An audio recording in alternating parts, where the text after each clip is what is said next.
नमस्कार। जिसने खुद को नहीं जाना उसने जीवन के फलसफे को नहीं समझा। क्या हमें हमारी ताकत पता होनी चाहिए? क्या अपनी क्षमताओं को जानना ज़रूरी है? तो इसी से जुड़ी हुई एक छोटी सी कहानी मैं आप लोगों के लिए आज लेकर आई हूँ। एक बार एक आदमी कहीं जा रहा था।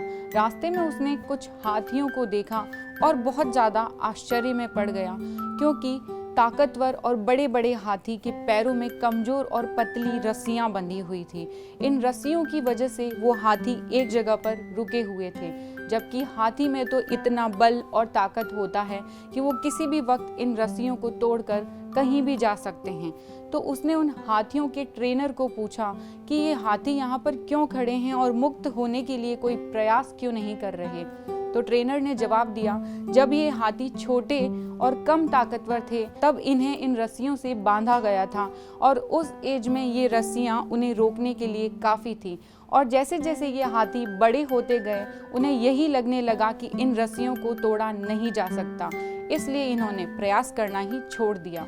वो आदमी ट्रेनर के जवाब से बहुत प्रभावित हुआ कि ऐसे शक्तिशाली जानवर अपने आप को कभी भी स्वतंत्र कर सकते हैं, फिर भी अपनी ही कल्पना में फंस जाते हैं और अपनी क्षमताओं को नहीं पहचान पाते हैं और ये सोचने लगते हैं कि वे ऐसा करने में सक्षम है ही नहीं।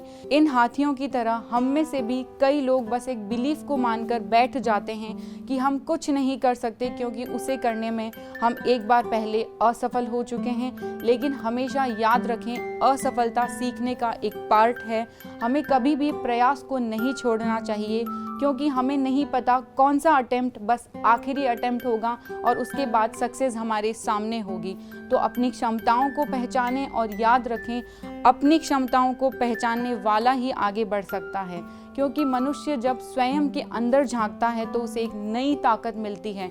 जाते जाते बस इतना ही कहना चाहूँगी कि भाग्य बदल सकता है, निज क्षमता पहचानो तो, रचो स्वयं कर रेखाएं, कर कर्म नियति ललकारो तो। धन्यवाद।